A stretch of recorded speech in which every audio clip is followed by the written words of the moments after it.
for the rest of this this webinar here. Hey, today we're talking about developing an effective mitigation strategy. I'm Brett Holt. I'm the Region 10 Mitigation Planning Program Manager here with FEMA. This is part of our coffee break series we've been doing all year in 2017, our 7th one going on. And excited about this one, of course. The mitigation strategy is the heart of your natural hazards mitigation plan. You know, if you don't have a really good strategy developed, you didn't get the right people on the team, you didn't get the stakeholder involvement, a lot of this could fall apart at this moment. And so today, I hope we can really show you what that process is with linking that risk assessment, what was the analysis you did, linking it with the development of strategies. We have some great speakers today with Patty Perry from Confederate Tribes of the Umatilla Indian Reservation in Oregon, and Greg Adams, the Emergency Management Coordinator with Teton County over there in beautiful eastern Idaho. So with that, let's get going here. So our objectives today, hope you would understand the connection between risk assessment, capability assessment, and developing actions. Number 2, identify mitigation strategies to address community vulnerabilities. Evaluate and prioritize actions based on specified criteria and develop an implementable action plan. You know, there's a lot of ways that you guys can approach this. I think the idea today is just one or just a few examples that you can do to developing your strategy.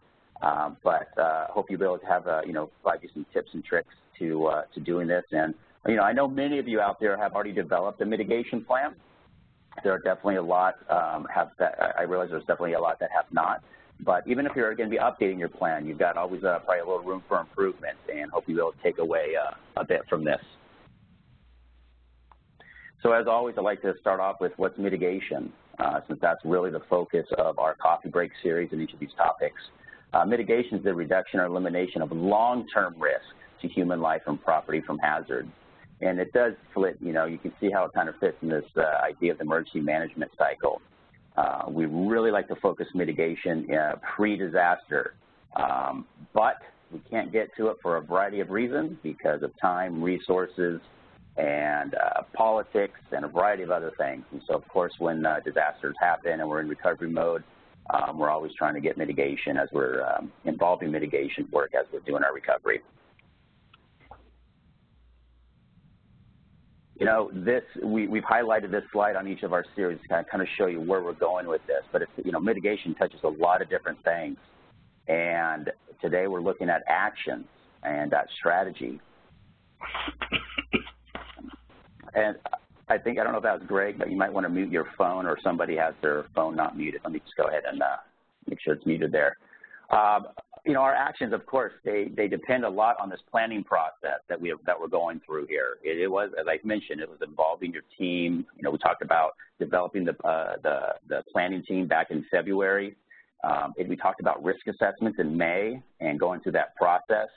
And so this isn't a standalone type of activity. There are times that we've seen in the mitigation plans where it seems like those strategies don't link up to what was going on there. What was in your strategy development, and perhaps the stakeholders weren't even at the table and they're identified to implement strategies. And so we're just hoping that through this, through today, you'll be able to see how you might, you know, why you want to bring in certain people to the table, as well as how you link that risk assessment. So this is the general process we're going to go through today of developing the strategy. And, you know, we're going to start with reviewing, you know, how your risk assessment, capability assessment, what you should be looking at to start this process, how that then goes into your developing a comprehensive list of actions to address some of the your vulnerabilities in your community, your tribe. Then going into within this big comprehensive action, then how do we start to evaluate and prioritize these actions, and then from there narrowing it down to say, all right, what are we going to do and how are we actually going to do this? Who has to lead it? Who are supporting partners? Where's the funding coming from? Those kind of things. But let me get into our guidance, our requirements first, because for those who have worked with the mitigation plans, you might be familiar with our Code of Federal Regulations. I'm showing you some screenshots of our local mitigation plan and review guide, as well as the tribal multi-hazard mitigation planning guidance. which, by the way, we're going to have that update in just a few months, and we'll have a webinar in September, hopefully be able to capture the new stuff. But what we're talking about today will still apply even for the updated tribal guidance. So what are the requirements for the strategy? And I admit there's still probably a couple missing because I'm going to hit those in later webinars about when we talk about integrating local planning regulations. But today, one is, does the plan document each jurisdiction's existing authorities, policies, programs, and resources? So this is like your capability assessment that you do. The second one's about, does the plan include goals to reduce or avoid long-term vulnerabilities to the hazards? So that's your high-level, lofty ideas, your vision, your goals. Third, does the plan identify, analyze a comprehensive range of actions and projects with an emphasis on new and existing buildings and infrastructure? So where are we hitting that? Does the plan contain an action plan that describes how the actions identified will be prioritized, implemented, administered by each jurisdiction? So these are some of the ones, these are the kind of the requirements that we're focusing. And then for the updated plan, you have to also have this in there, with the plan revised to reflect progress in local actions or efforts. And that's basically just saying, what's the status of it? And I'll spend a couple slides just on that towards the end. So just to remember when we go through this, because a lot of plans coming in are multi-jurisdictional mitigation plans, which is perfectly fine, never an issue. We like to see those partnerships coming together. But when you do this, each jurisdiction is going through this process. It's not just the county. Each jurisdiction is going to identify actions based on the hazards that affect them. Each jurisdiction is going to have their own set of strategies, and each jurisdiction will identify their primary lead agency or department. And I just want to kind of emphasize that, because sometimes in plans we notice that the cities are, well, let me take a step back. I get that there are capabilities that sometimes the counties take care of for cities. That is understandable. But sometimes what you find is the cities, the attention wasn't paid to them. A lot of it's at the county level. And then sometimes all these strategies, the cities aren't owning any of them. It's all going to these other partners. And so we just want to make sure it's understood that each jurisdiction is participating, and each of them might be doing their own evaluation process separately. A lot of times it doesn't work that way. Sometimes you do see goals are different. There's goals that the county have set, and there's some variation that the cities or the tribe, and so, which is perfectly fine. But we want to make sure everyone's participating. All right, so we want to start off here. This is the first one we're going to hit, is about reviewing the risk assessment, capability assessment. What about this is going to inform our strategy? And so let's take a look here. Back in May, we ended our, we talked about this, of doing the assessment, but it's not, it's the analysis piece here and how we think about the analysis. What's coming out of the assessment that we need to focus on as a jurisdiction, the city, the county, tribes that will help us here. And I'm going to show you something about these problem or issue statements that you'll want to develop that help to inform your strategy and why they become important. It becomes this common thread through your strategy development. But when you're developing, it's the areas, as you go through, it's the areas where you're most vulnerable. And so you're looking at your risk assessment and going, okay, where were our problem areas? Where did we see that school was going to get flooded, or we noticed this particular roadway was going to get hit a lot, or, well, these homes are in the wildland-urban interface. There's a lot of fuels built up there, and look at the construction on those houses. Those were built in the 1960s. They haven't been upgraded. So those are the things you're just kind of looking at from your assessment and say, all right, we understand some of the key issues. Parallel to this, you also have a capability assessment that's gone on. You've taken a look in your community, the tribe. You said, okay, what policies, regulations do we have in place? Do we have any, first of all, and what type of enforcement, or how do we implement these? You've looked at what administrative or technical capabilities you've had. You've looked at your financial resources and what you have in your community to use. And you've looked at some of the opportunities that you use for education and outreach. And this is really going to be important, because when you start to evaluate strategies, you want to kind of look back and go, well, do we have the technical expertise in-house, or do we have to contract it out or go to another jurisdiction? Do we have the financial resources, or do in-house, or do we have to go somewhere else?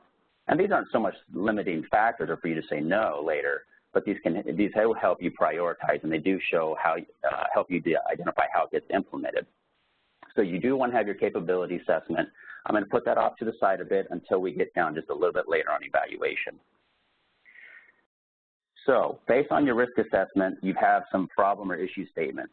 These are, I have an example on the bottom here after going through about the wildfire hazard, and there'll be a series of these that you'd be looking at, these problem statements. You know, for each hazard, you know, in each jurisdiction, you might have like, you know, depending on the size of your jurisdiction, you might have 10, 15. Larger jurisdictions could have like 100 of them.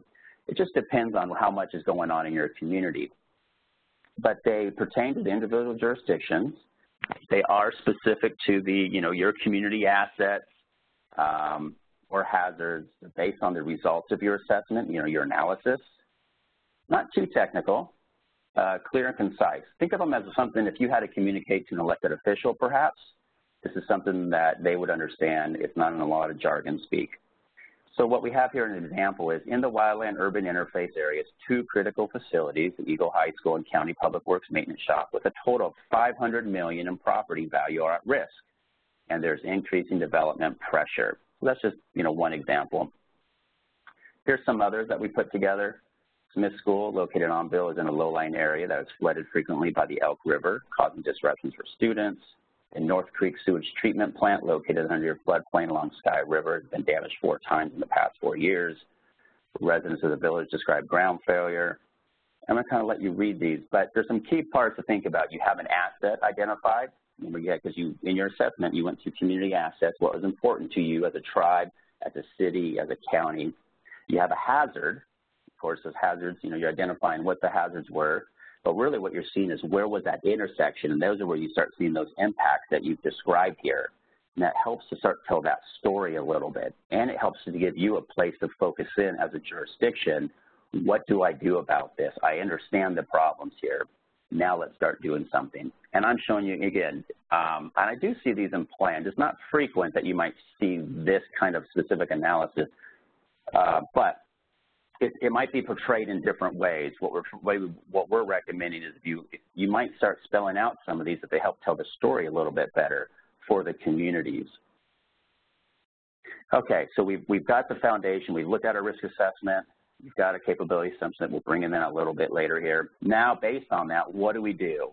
We want to start developing some comprehensive list of actions here. So what does that mean? Well, let's take a look. So here's part of the requirement is each jurisdiction must identify and analyze a comprehensive range of actions to reduce the impacts. So a lot of times you might see in the regs about, you know, you've looked at your vulnerability assessment, that's where your problem statements are, and now let's start to do something. We haven't prioritized yet. We haven't evaluated. We just said, let's brainstorm this. What should we start to be looking at here and to consider? In this part 2, you want to, our regs say, existing buildings and infrastructure. So make sure you're looking at the existing, but more importantly, think about new development and redevelopment. New development especially. You know, let's try to prevent impacts prior to the hazard happening. So really thinking in the future of what's that new development, where's it going to go, what can we do to reduce the impacts. Great reason why our planning team, when we back in February talking about, make sure you have your community planners, your land use planners, the long-range planners, your current planners on board. Make sure they can help understand what the hazards are and what can they, you know, what should they know about this. And, you know, they obviously bring a lot of input to the table about local permitting and comprehensive planning. So, but consider some of this. You know, base it on your risk assessment, make a list of all the actions you might want to consider. Don't worry about your priorities right now, and each jurisdiction can go through this process here for each of your hazards. When we say each of the hazards, one jurisdiction actually, the county might have list 10 different hazards, but let's say one part of the county is on the coast and the other one's inland. Well, you would expect your coastal community to talk about some hazards like coastal erosion, maybe sea level rise that perhaps the east side of the county would not. So these are things you might want to think about. You don't have to just address those that affect you. So actions, let's talk about some of this. For those who might have seen some the mitigation ideas material that we've put out, you participated in some of our G318, you might be familiar with some of these categories here. But Some categories to think about: the local plans and regulations, structure and infrastructure projects, natural systems protection, and education and awareness programs.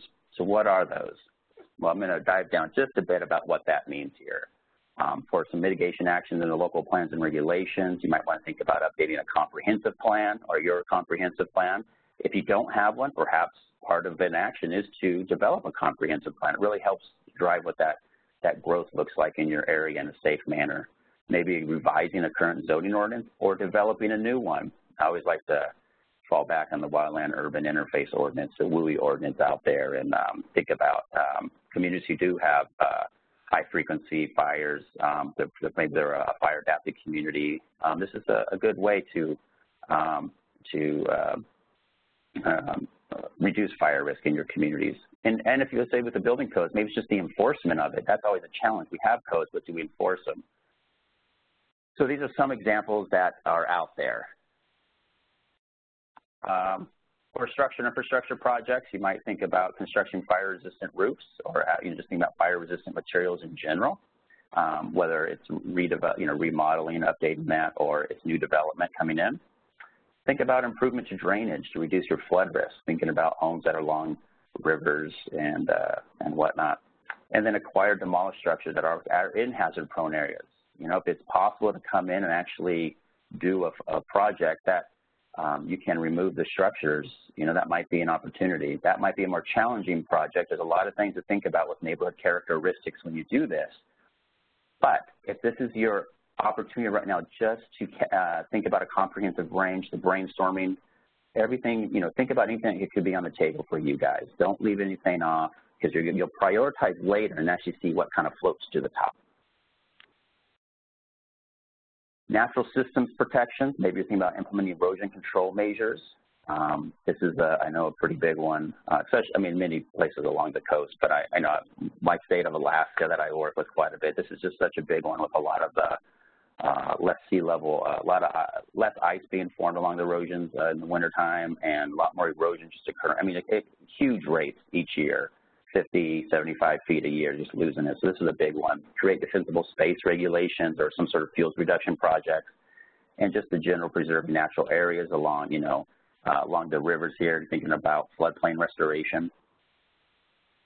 And our last category, the education awareness programs. It's always, it's always interesting.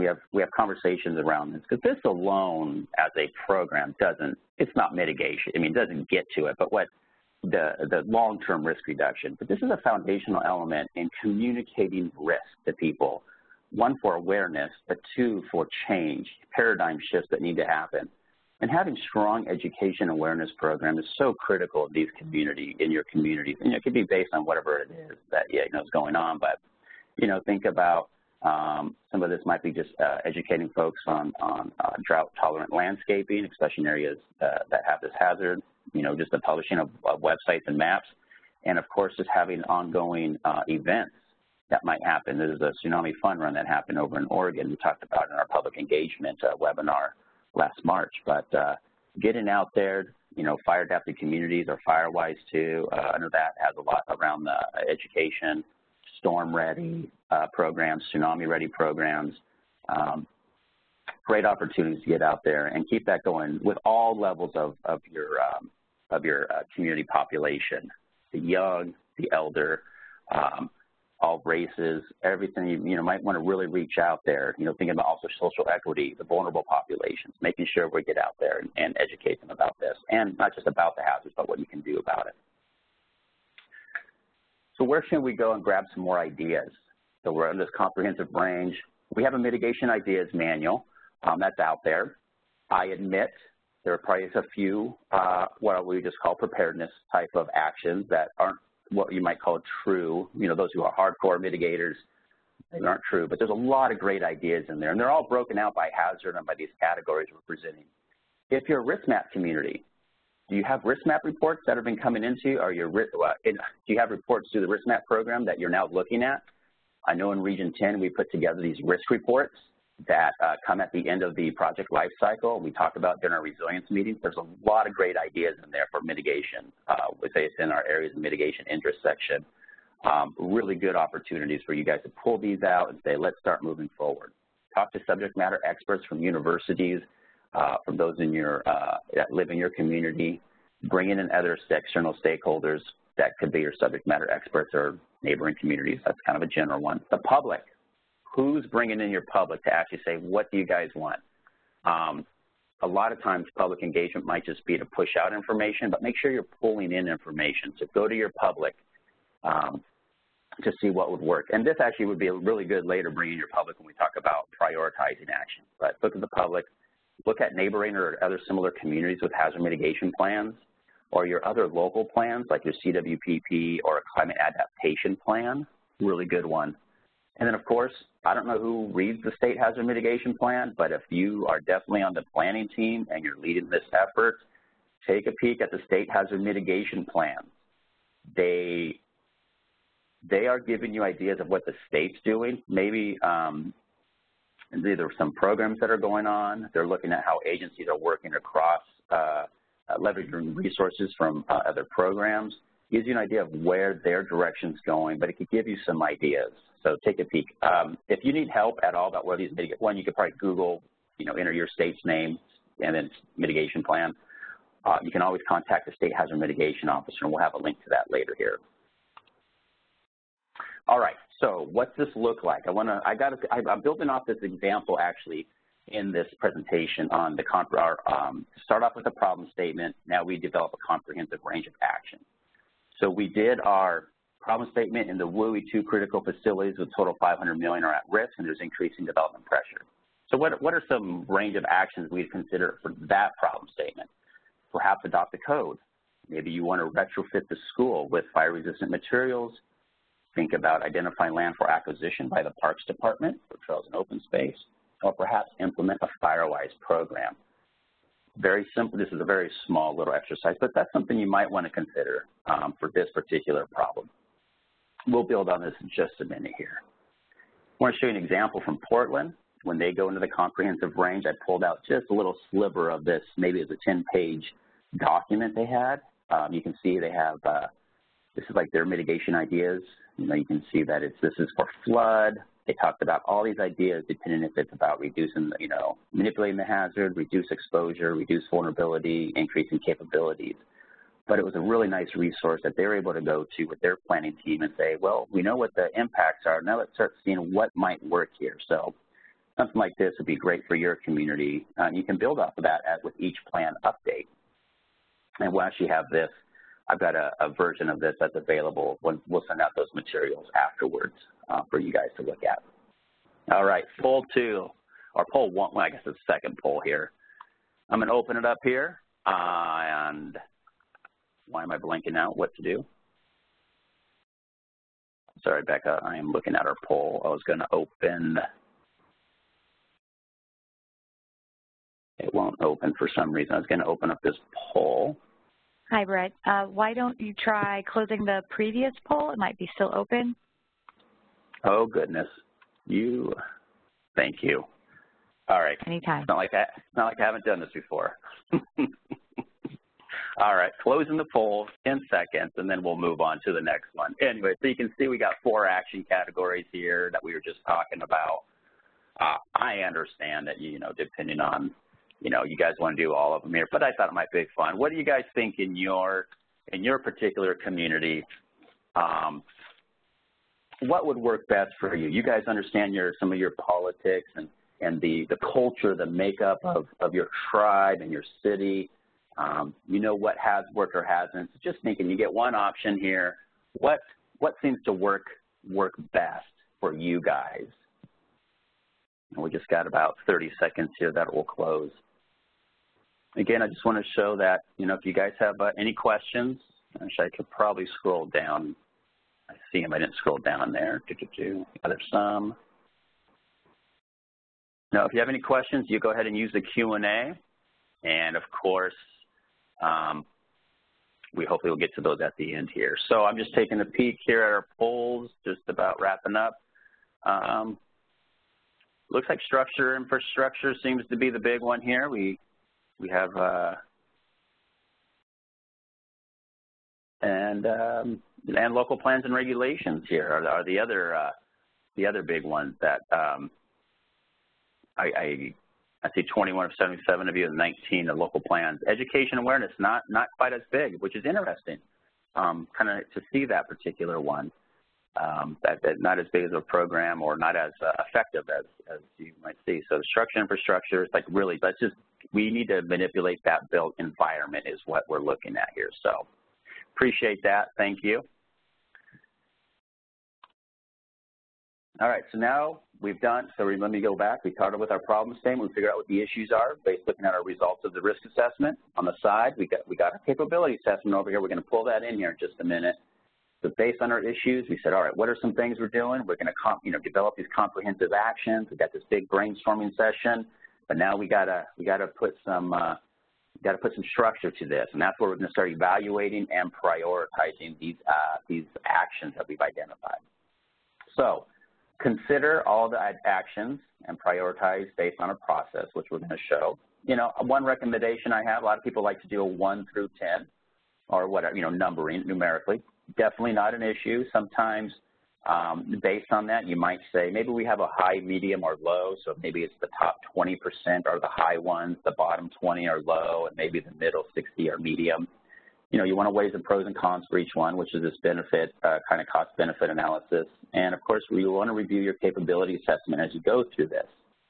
So here's some evaluation criteria that we recommend you think about. I know in the past it was called Stately process. It's kind of been reformed, but you're thinking about from a technical perspective, you want to think about, is it feasible technically? You know, is it a long-term solution? From a technical standpoint, you know, laying actions, do you have that in-house? Politically, do you have the support? So huge to have this. And this is where back in, you know, on the planning team and your planning process, get your electeds involved early. From a legal perspective, do you have the authority to do it? That one's always interesting because sometimes I'll see a community put an action together, and then they identify the lead who it's not even in the community. It's a whole nother entity, and you know you might want to bring that person to the table and have it be their action, or there might be just from a legality perspective, just what's in law. Environmental, of course, you know, looking at what are potential environmental impacts as comply with regulations. Socially acceptable. Does it have, you know, think about social equity. Does it have perhaps an unattended adverse effect on one segment of your population? That was, and we're going to talk about that in October under our social vulnerability, social equity webinar under mitigation planning. Administrative, taking a peek at, does your community have the personnel and administrative capabilities to implement this action? Local champion, spark plugs, who's out there to push this? Huge, this is a really big one because this doesn't have to be a government official in any way. This could be the local neighborhood advocate or whatever it might be, because having that person help, especially when things are getting tough, you have change in staff somewhere, this person's hanging on saying, this is important, you know, we need this. And so find that local champion for your projects could be key. Definitely helps protect lives. That's a big one here, of course. And does it meet other community objectives? So we were talking about that, maybe removal of homes or infrastructure along a floodplain zone, but then now we're able to make it into some sort of open space or a park. You know, you're helping out with what's been identified in your local parks and rec plan, you know, a couple things going on there. So that's always some evaluation criteria to consider. So how does this work? Well, you'll see here just this process in a minute. Based on each one in this criteria, you know, you can rank it and say, is this highly effective or feasible? Maybe give it a 1. You think more if it's in the neutral ground, 0. Or if it's ineffective, this is actually going to have adverse effect, like we're talking about social, you maybe give a -1. So here's our example of what we were building upon. Remember, we had that example of the problem statement. This is our issue. This is from our analysis and the risk assessment. On the left side, I just put those 4 actions that we said were part of our comprehensive range. I just listed them. I put the categories of actions that we were talking about. But now we started to go through, and under each of these categories, we started to assign it just a little bit of a ranking. We're doing this little quantitative ranking here. You as a team are going to have to probably figure out the exact questions around what's it mean, if it's technically feasible or not, or is it politically acceptable. We'll let you guys work that out. We're giving you more a little bit of a high level here. But I think that it's so it's important for you guys to do, understand what it each means, what each of the categories means as a team. But then as you start to go through this, you can start to see what flushes out here for this particular issue. This is such a small sliver in your bigger piece of the strategy because you have other hazards and you might have other issues within the hazards. But now we can start seeing that, and I did just, I was theoretically doing this. Hey, perhaps it's the retrofitting project that now has flushed out. So now we have a ranking. We can see that maybe the firewise might have been low for whatever reason. Maybe the codes is the second one. So this little example, we're going to build off of that. I want to let you guys know we have these worksheets available in our local mitigation planning handbook. You can download it from the FEMA library, but afterwards when we send out all the materials, I have the Word versions for everybody here to download. So you'll be able to take that and you can manipulate this if you would like to use these for your own plan update or plan development, whether it's the tribal plans or the local county plans. And in the city of Portland, we were talking earlier, they also had a social equity screening that they used. They went through, had a few extra questions that they were bringing in here to help drive this. So it wasn't so much the waiting piece, but it was like, what are some other considerations? And Portland's going to talk about this in Oregon or in October when they were doing their evaluation analysis and how this type of a screening helped influence some of the ranking and the priorities for their actions. All right, last part here, and then we're going to jump into some of our speakers. Now you got to develop your action plan. So for each action, you must have identify the position, office, department, or agency, the potential funding sources, and the expected time frame or for completion. That's the basics of what needs to be. I would say I'm going to show you some recommendations of some other things to do to help maybe flesh out and strengthen these actions you develop. Creating these action forms or one-pagers rather than just tables, or perhaps you can try both, and I'll show you an action or an example of a community. The table, of course, allows for easy sorting of some actions, but these forms you're going to see is really kind of a one-stop shop for each of your actions of what's going on. I really try to emphasize identifying only one lead agency, but of course you can consider many supporting agencies. And it's not to say that on some of these actions you're doing, perhaps it's acquiring property, that there's not a lot of people at the table that need to be there, but having that one person is like, who's the champion? It just kind of helps wrangle people together and helps move us forward. Really trying to emphasize, put just one agency, and of course with that agency, make sure there's somebody who's participated in this process,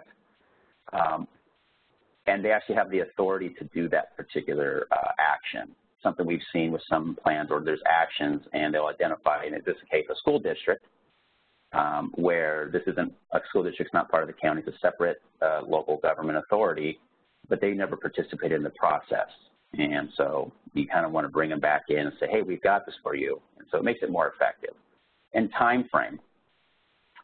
I'm encouraging communities, rather than just say 1 to 2 years, 2 to 5,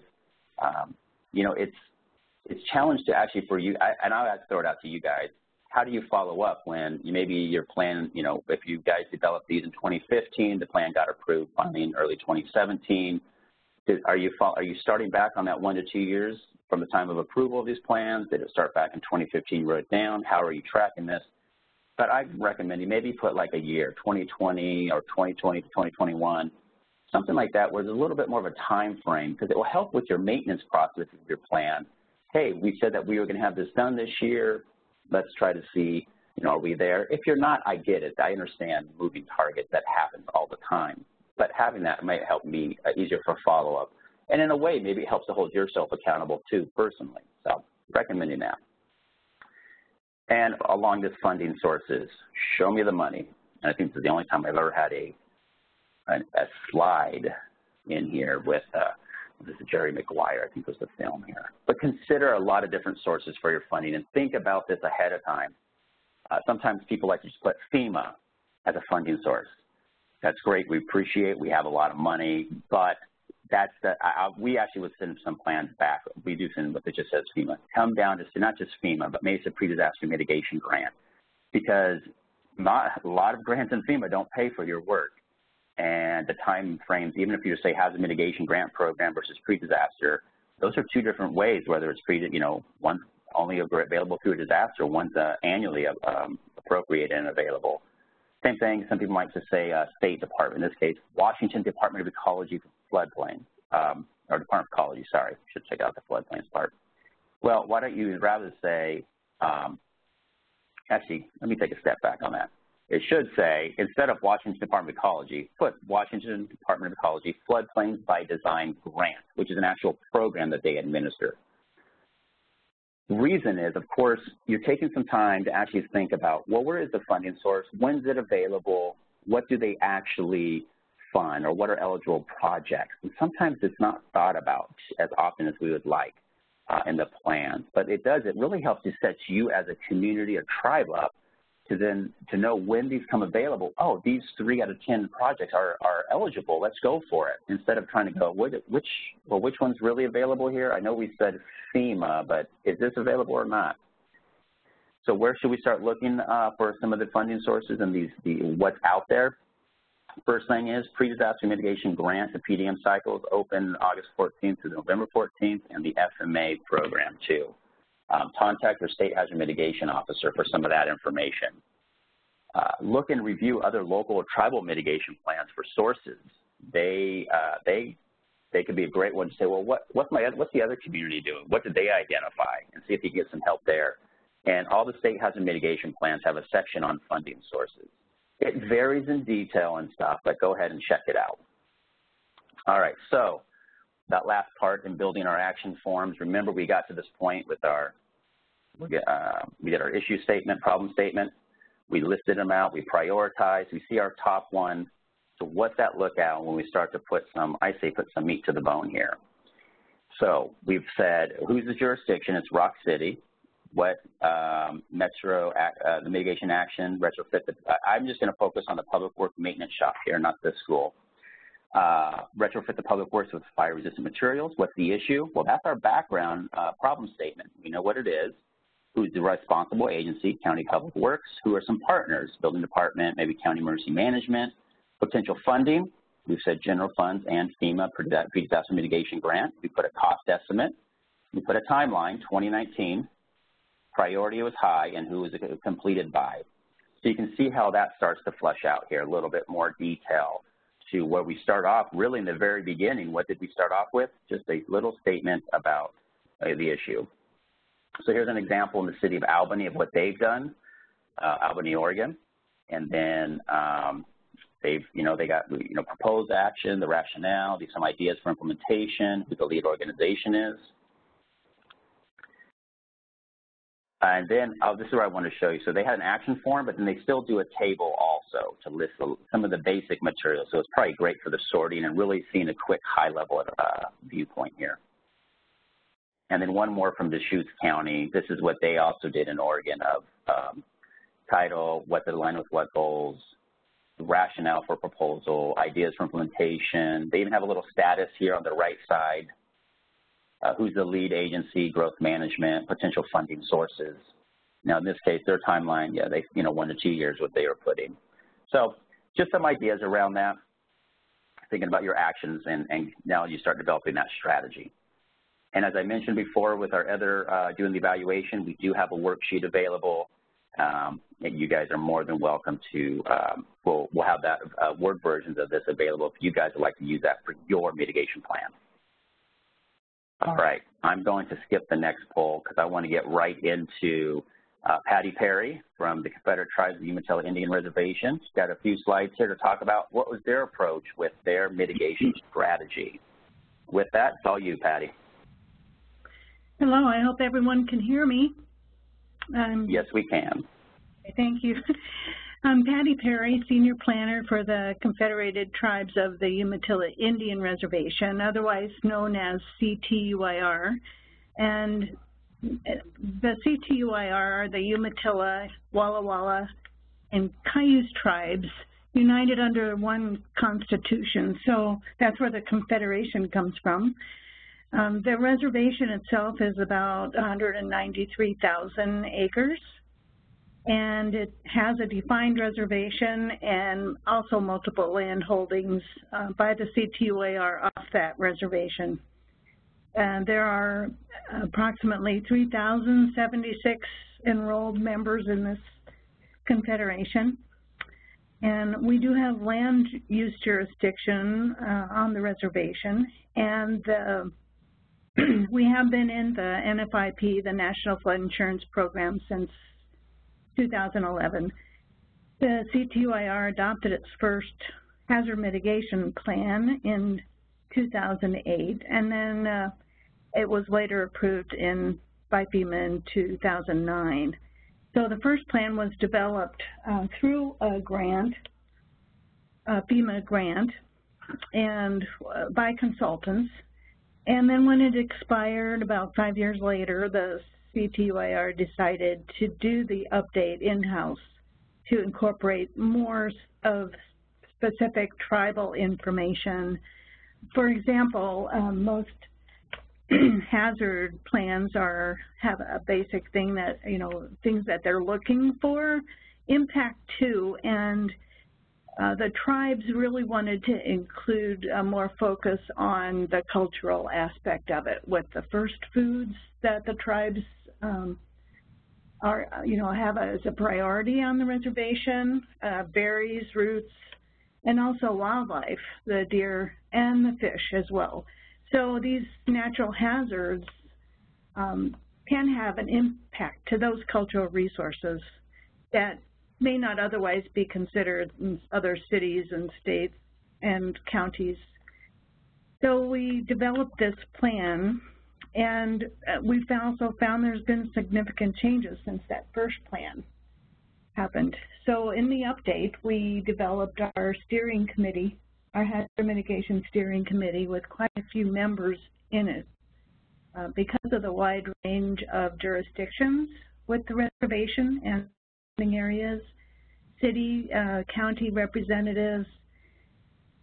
We also had federal representatives on this committee, as well as many tribal members. Our tribe here has multiple committees and commissions involved with its operation, and all of those committees and commissions are appointed tribal members that are involved with natural resources, cultural resources, law and order committee. And you can go to that next slide here. So this committee developed and reviewed the original plan, and so we kind of used that as a foundation, looking at those measures that were in the previous plan, taking out the ones that were done, and the things that, based on the changes over time, were eliminated. And then we developed this scoring format with two different forms. One was a cost-benefit analysis, and this is just an example. We listed all of the measure and actions that were reviewed and developed, and then had these criteria here in order to determine, what is, the better is scored in addition to the other form too. So the two-step process was important. So the second form on the next slide,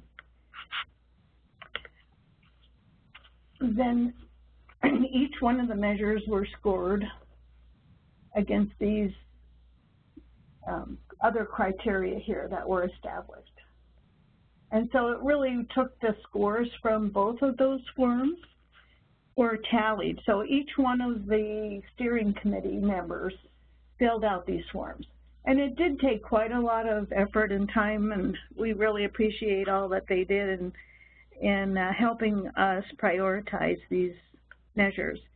So the total from both forms created the ranking for each of the measures on the next table, on the next slide.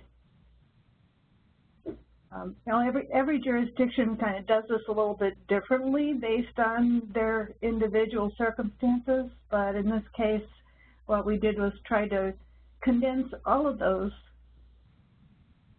into a specific category that identified the action items and who's responsible for implementing, how we're coordinating with other agencies, the timeline, and then we have, based on that, priority rank established through the tallying of those two worksheets, and also identify the plans that apply. So one of the things, though, to end this, as I know our time is brief, the lessons that we did learn, and even going through this reevaluation of this process that I was doing now, although some of the criteria on Form 1 were kind of inherent with addressing risk, the next update, I think we should incorporate additional points added to the scoring for those measures that address hazards having a higher risk factor. So we didn't really incorporate as best as we could have in relating the risk factors to these mitigation measures, in incorporating how they're ranked as far as their priority goes. So I hope that's helpful to everyone out there. That's all I have. Patty, thank you. Yeah, always appreciate, as Patty said, everyone does this a little bit different, and that's what we're just trying to highlight really through the whole series. But I appreciate to show how Umatilla Tribe, how you guys went through your process, what worked for you guys. I like how, you're building on the old one, of course, and then how that, you've already identified some changes for the next time. So I do appreciate that. I'm going to go to Greg Adams over in Teton County, Idaho. He is the Emergency Management Coordinator, among various other hats that you wear out there. So, Greg, go ahead and take it away. Hi, my name is Greg Adams, as he already mentioned, and Teton County is a small county in Idaho that borders Teton County, Wyoming. That includes Jackson, Wyoming. We're on a loop between Yellowstone and Grand Teton National Parks. We have about 10,000 residents and many vacation homes that, when they're filled, it easily doubles our size.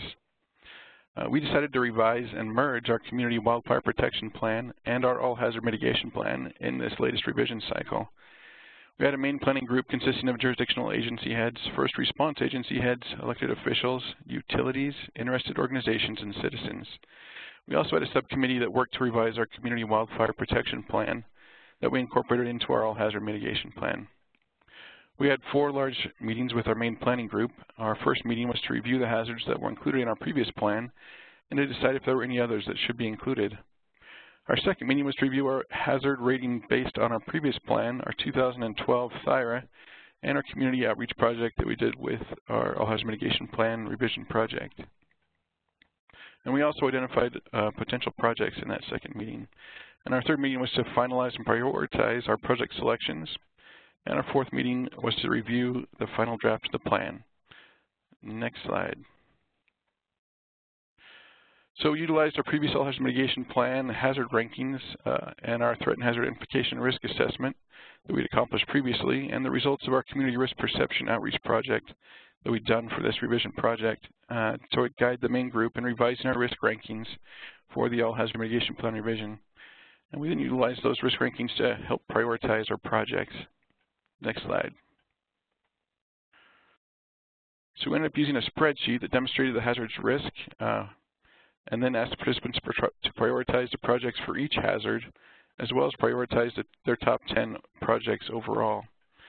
And this reminded them of the risk to the county for each of the hazards while they were prioritizing our top 10 projects that focused our efforts for the next 5 years and defined our strategy. We also did extensive research and found impacts for each hazard and put it on the spreadsheet to help them visualize the effects of each hazard. Next slide. And we utilized our December Local Emergency Planning Committee meeting to review our mitigation strategy annually and have each lead agency identify any progress made on each project and set goals for the next year for those projects, and have all agencies identify potential new projects and review any changes to our hazards. And that helps us be able to quickly and easily get the next plan revision done in place with the previous 4 years meetings already done. And that's all I've got. Hopefully it can help somebody out. Excellent, great. Yeah, that was quick there. I know I'm a stickler for time, but you guys were good on that one. I'm terrible. Hey, I just want to say though, Greg, I like how you were talking about you merged some plans together. So you built up. In your case, you guys had a THIRA, Also, you had a lot of the planning team members involved. You come in, get your ranking, and you're using this at your annually. You're coming in, you're able to, it's in a way that is easy for you guys to evaluate where we're going, and it's a good process there in terms of, especially that annual meetings and coming back to it. I think when people come out of this, your updates for your plan or your first-time development, and you guys are organizing those strategies, think in the future, are we organizing this in a way that we can effectively track progress in our community or with these strategies? I think such an important part to your strategy development. So I'm going to just move on here and just briefly talk plan update. We do have that requirement. I mentioned earlier in the presentation that plans must describe the status of mitigation plans. This is a real simple kind of requirement to hit. And I'll just give you an example of what this looks like, because it's just writing up. So what are you doing with these strategies? And I'm going to pull here from the City of Albany, where they just, look, you have their action item number. They have the title of this. What's going on here? Is it completed? Was it deleted? What's the progress? Real simple tables. You start getting an idea of, especially if an action was deleted or if it's been deferred, really understanding what's going on with that. You know, is it back, you know, maybe there's something that prioritization where you thought you had the political support, but now you've had change in leadership, so there's no longer support, maybe financially, things have happened. But, you know, this would be a way to meet that particular requirement. You know, I realize we have a requirement, but this starts to tell your story as a community, as the tribe. What is going on here? Are we showing advancement or are we not, especially based on changing hazards that might occur? So one example here. All right, I'm just going to finish this off with one last example to kind of show boom, boom, boom, how we did this. This is a flooded school. We even have a little map there. It's sitting in the floodplain.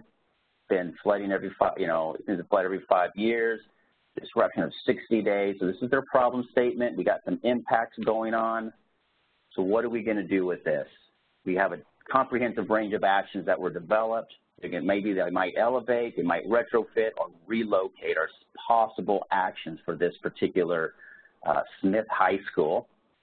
From that, they said, all right, now let's evaluate this. They're going to go through that process. What floated to the top? It looks like relocate. That might be their best option for this particular building for them. And then based on that, they came through and then they put together an action form that starts now to say relocate. We know what the issue is, who's doing it, district facility department. That's the lead agency. Who's the partners? The funding might be a school bond they're going to go for. It's going to cost $20 million. I might be understating that a little bit. I don't know what it really costs overall. Timeline, they're ambitious, 2023, and you can see it's a high priority. In a nutshell, that is a process to go through and flush these out, and you can come back and look at this. Becca, it looks like you got the poll up there. I appreciate that. I'm going to put this poll up for you guys. I got some resources on here that we've been talking about, the planning handbook, the planning guidance, tribal planning guidance, mitigation ideas book. We also have, obviously, our FEMA website that's up there that you guys can always visit where a lot of our FEMA resources. But we know that for mitigation, it's beyond what FEMA has. We know that. There's so many good organizations going on out there that are promoting stuff at the state level, the federal level, the local level, tribes. We're just giving you some there. I say a lot. Sorry about that. All right. I hope off this today you guys are we're able to learn the connection between the risk assessment, developing actions, you bring in your capability assessment, you're able to identify from mitigation strategies to address your community vulnerabilities, you learn how to evaluate and prioritize these actions, and of course you're able to develop an implementable action plan. We're giving you the sliver of it, but you can see how you can build on this. Next month, I'm excited about this one. Kate Skaggs, who works with here at FEMA, she's going to be leading this webinar. We got a couple great speakers. Quinault Indian Nation, Michael is going to be on talking about work that they do with climate adaptation. But we're going to be talking about incorporating climate adaptation into natural hazard mitigation plans, where to find data on this, how to prioritize specific impacts for your community, and some examples of integration that have occurred. Join us August 25th at 10 a.m. Pacific time. As usual, We'll send out for those who are on the coffee break webinars mailing list, I'm going to make sure we get that out. If you're on the STAR newsletter list, you're going to be getting that. We'll put the link when we send out on Monday, all the wrap up here for all this. We're going to make sure you got a link to this so you can sign up for that webinar. And there's more webinars for this year. Tribal mitigation planning in September. We're going to be talking about addressing social equity through mitigation planning in October, integrating mitigation plans into local comprehensive plans in November. And December, we actually changed topics a bit. We're actually going to do one about recovery and mitigation planning. How do these work together here? We're going to have our own Tom Donnelly from FEMA Region 10 that does recovery planning for us and some others. We also have some training, in-person training coming up in Anchorage, September 27th, 28th. We're going to be hosting the G318 where we take a lot of what we're going through in these webinar series and we flesh it out a bit more. We've got some group work that we do, great way to meet new people from other communities. And in Linwood, Washington, at our office here in FEMA Region 10, we're going to have that in October. So we'll announce that later. But registration's open. It is on the Coffee Break website that we send links out to. You can always find the information if you're up in the Alaska area. You're more than welcome to come join us. And with that, thank you. I appreciate everyone joining us, and we'll see you guys next month. A big thanks to Greg and Patty for joining us today to let us know how it's working over in Teton County and with the Confederate Tribes of Umatilla Indian Reservation. Becca?